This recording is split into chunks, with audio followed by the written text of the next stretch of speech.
Hello friends, அஸ்ஸலாமு அலைக்கும். ஒரு பருப்பு கீரையை வச்சு ஒரு கொத்து பருப்பு குழம்பு வைக்கலாம், இப்போ கூட்டு வைக்கலாம். இப்போ வந்து மணத்தக்காளி கீரை இதை நான் அரிஞ்சு பொடி பண்ணி எடுத்து வச்சுருக்கேன். மணத்தக்காளி கீரைன்னா என்னன்னு கேட்குறீங்க சிலர். இதுதான் மணத்தக்காளி கீரை. இப்படி தான் இருக்கும். சின்ன இலை, பெரிய இலையாக இருந்தால் இன்னும் கொஞ்சம் பெருசாக இருக்கும். இதை வந்து நம்ம சின்ன பொடியாக நம்ம கட் பண்ணி நல்லா வாஷ் பண்ணி நம்ம எடுத்து வச்சுக்கலாம். இந்த மணத்தக்காளி கீரையை வந்து அரைக்கட்டு எடுத்து வச்சுருக்கிறேன். பருப்பு வந்து இந்த அளவுக்கு பருப்பு எடுத்து வச்சுருக்கிறேன். ஒரு 50 கிராம் பருப்பு தான் எடுத்து வச்சுருக்கேன். கீரை கொஞ்சமாக இருக்குது, அதனால் அதுக்கு 3 தக்காளி எடுத்து அரிஞ்சு வச்சுருக்கேன். வெங்காயம், பச்சை மிளகா எடுத்து வச்சுருக்கேன். எப்படி செய்யலான்னு பார்க்கலாம். ஒரு குக்கர் அடுப்பில் வச்சுருக்கேன்.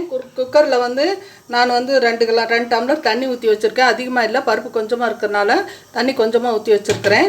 இப்போ இது வந்து சூடாகட்டும். அதுக்குள்ளே வந்து ஃபஸ்ட்டு இதை பருப்பு நல்லா 4-5 முறை கழுவி எடுத்து வச்சுட்டேன். இந்த பருப்பை இப்போ இதெல்லாம் சேர்த்திக்கலாம். இது அரை மணி நேரத்துக்கு முந்தைய ஊற போட்டுட்டேன், அதனால் இது அதிகமாக தெரியுது. இது ரேஷன் பருப்பு தான். இது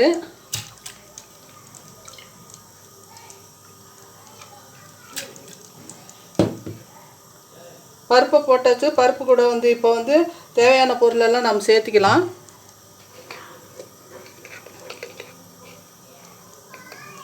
மஞ்சத்தூள் ஒரு 1/4 டீஸ்பூன் சேர்த்திக்கலாம். நம்ம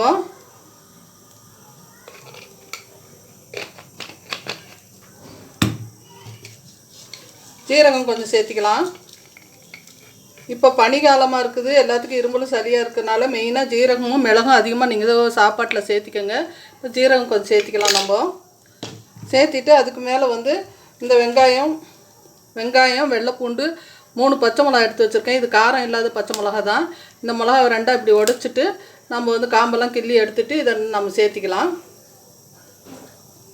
பூண்டு வந்து ஒரு 10 பல் நான் சின்ன பொடி பூண்டு தான் உரித்து எடுத்து வச்சுருக்கிறேன். வெங்காயம் 2 வெங்காயம் உரித்து அரிஞ்சு வச்சுருக்கேன். அதையும் இதோடு நம்ம சேர்த்திக்குவோம். பூண்டு அதிகமாக சேர்த்திக்கோங்க. இப்போ இந்த சீசனில் வந்து பூண்டு, மிளகு, சீரகம் அதிகமாக சேர்த்திக்கணும். நம்ம இந்த கீரையை நல்லா கழுவி நான் எடுத்து வச்சுருக்கிறேன். நல்லா பொடியாக அரிஞ்சு எடுத்து வச்சுட்டேன்.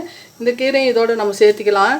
இந்த சமையல் ரொம்ப ஈஸியாக இருக்கும், ரொம்ப சீக்கிரமாக சமைச்சிடலாம், சாப்பிட்றதுக்கும் நல்லாயிருக்கும். வந்து நல்லா தண்ணி புழிஞ்சிட்டு நல்லா வந்து நம்ம இதோடு சேர்த்திக்கலாம். நல்லா உதிரியாக போட்டு சேர்த்திக்கோங்க. இப்படி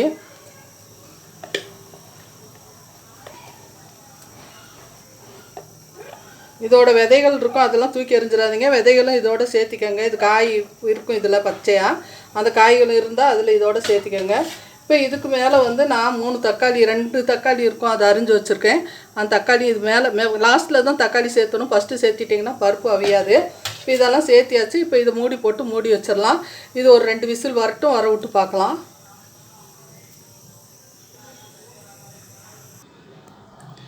இந்த பருப்பு கீரையெல்லாம் ஒரு 3 விசில் விட்டு எடுத்துட்டேன். இதை ஓப்பன் பண்ணி பார்க்கலாம். பாருங்கள் எவ்வளோ சூப்பராக வெந்திருக்குது.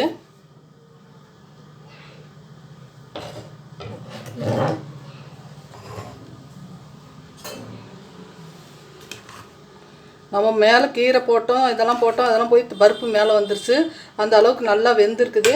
இது நம்ம ஒரு இது வச்சு மேசை வச்சு லேசாக நம்ம அழுத்தி விட்டுக்கலாம். ஏன்டா தக்காளி எல்லாம் இருக்கிறதுனால நம்ம இந்த மாதிரி அழுத்தி விட்டு நம்ம இது செஞ்சுக்கிட்டோம்னா கொஞ்சம் நல்லாயிருக்கும்.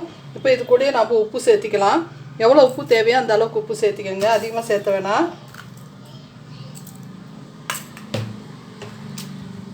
இது நல்லா இந்த மாதிரி அழுத்தி கொடுத்துட்டு நம்ம இது ஒரு தாளிச்சிடலாம். நீங்கள் தனியாக இருக்கிறவங்க, பேச்சுலராக இருக்கிறவங்க, இல்லை ஸ்கூலுக்கு டைம் ஆகிடுச்சு, டிஃபன் லஞ்ச் சீக்கிரமாக செய்யணும் வைக்கணும் அப்படின்னு நினச்சிங்கனாக்கா ஒரே நிமிஷத்தில் இந்த பருப்பு கீரை எல்லாம் அள்ளி போட்டு வேக வச்சு ஒரு தாளித்து டக்குன்னு கொடுத்துடலாம். நம்ம பாருங்கள் இந்த மாதிரி நல்லா இது பண்ணிக்கோங்க. நீங்கள் நல்லா இன்னும் கொலன்னு வேணும்னா மிக்சியில் ஒரு ஓட்டிக்கோங்க. இதே ரொம்ப கொலன்னு ஆகிடுச்சு. இப்போ இதை வந்து நம்ம தாளிச்சிடலாம்.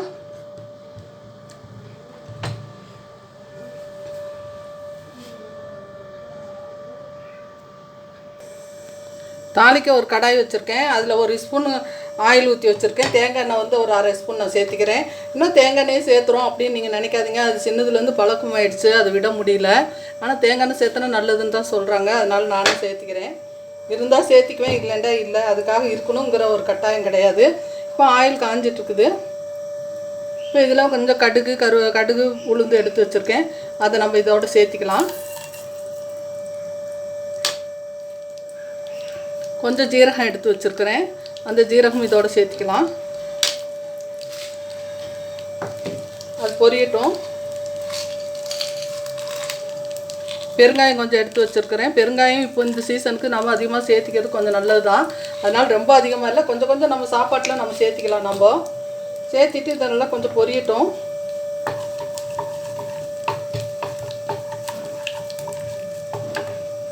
தேங்காய் எண்ணெய் ஊற்றுனதுனால கொஞ்சம் நறுச்ச மாதிரி இருக்குது, வேறு எதுவும் இல்லை.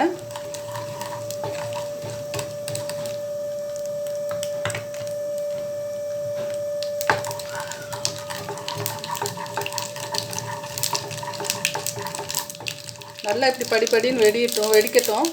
இப்போ வந்து நம்ம கருவேப்பிலையும் வெங்காயத்தையும் நம்ம இதில் சேர்த்திக்கலாம்.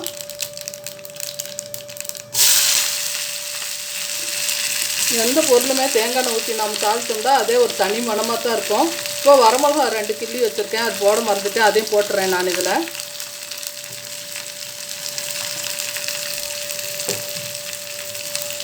இது நல்லா கிளறி கொடுக்கலாம். இது வந்து நல்லா பொன்னிறம் ஆகிற வரைக்கும் நல்லா நம்ம வந்து இது பண்ணணும், வதக்கணும். அப்போ தான் வந்து இந்த கீரை பருப்பு கூட்டு ரொம்ப சூப்பராக இருக்கும். அதனால் இது கொஞ்சம் நேரம் இப்படியே இருக்கட்டும்.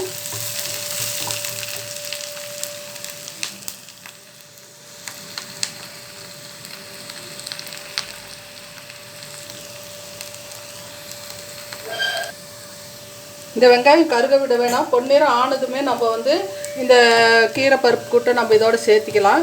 கொத்து பருப்பு கூட்டுன்னு சொல்லுவாங்க இதுக்கு. ஏன்டா வந்து ரொம்ப நைஸாக இல்லாமல் கொஞ்சம் திப்பியாக இருக்கும். நம்ம நைஸாக வேணும்னா மிக்சியில் அரைச்சி நம்ம எடுத்துக்கலாம். ஆனால் இப்படி இருந்தால் தான் இந்த கீரையெல்லாம் நல்லாயிருக்கும். இப்போ இது வெங்காயம் வெந்துருச்சு. இப்போ நான் வந்து இந்த பருப்பு இதோடு சேர்த்திக்கிறேன்.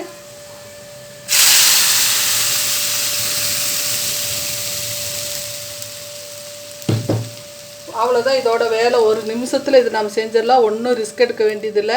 கீரை மாத்திரம் நாள் ஆஞ்சு வச்சுட்டு நம்ம மறுநாள் இந்த மாதிரி செஞ்சு எடுத்து வச்சுக்கிட்டோம்னா இது வந்து இட்லி, தோசை, சப்பாத்தி, சாதம் எல்லாத்தோடையும் தொட்டு சாப்பிட ரொம்ப சூப்பராக இருக்கும். நீங்களும் இந்த மாதிரி செஞ்சு பாருங்கள். லைக் பண்ணுங்கள், ஷேர் பண்ணுங்கள், கமெண்ட் பண்ணுங்கள், சப்ஸ்கிரைப் பண்ணுங்கள். இந்த சேலம் பாபிமா சமையலுக்கு ஆதரவு தாங்க. அஸ்ஸலாமு அலைக்கும் வரஹ்மத்துல்லாஹி வபரகாத்துஹு. அஸ்ஸலாமு அலைக்கும். பாருங்கள் எப்படி இருக்குது.